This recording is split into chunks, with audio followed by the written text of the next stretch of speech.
Jadi yang pantas untuk kita, Puan Rashid, yang pantas untuk kita sebagai hamba melakukan sesuatu dalam rangka untuk mencari atau mencapai keridaannya.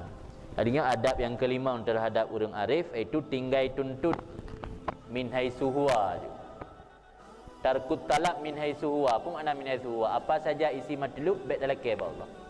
Bukan matlubnya untuk pertoro tanya Allah, bukan matlubnya persoalan rezeki dan lain-lain dalam kitab Allah.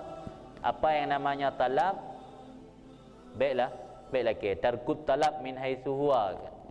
Yang gitu tinggal bab katanya arif salah satu adab. Jadi yang betul ke bansi sukut tahta majaril aqdar. Diam tanya di bawah berlalunya qada dan qadar Allah. Jadi menyoba orang arifin sukut tahta majaril aqdar afdalu minat tadarru' wal ibtihal.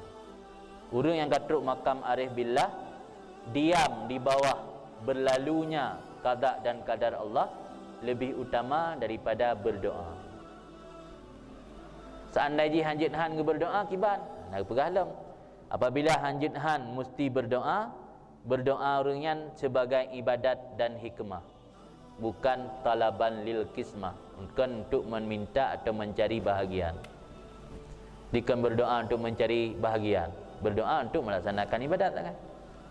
Yang nak tujuan berdoa orang yang di para aulia nasi berdoa, tapi doa orang yang doa untuk menampakkan kehambaan, untuk menampakkan hajat ke Allah.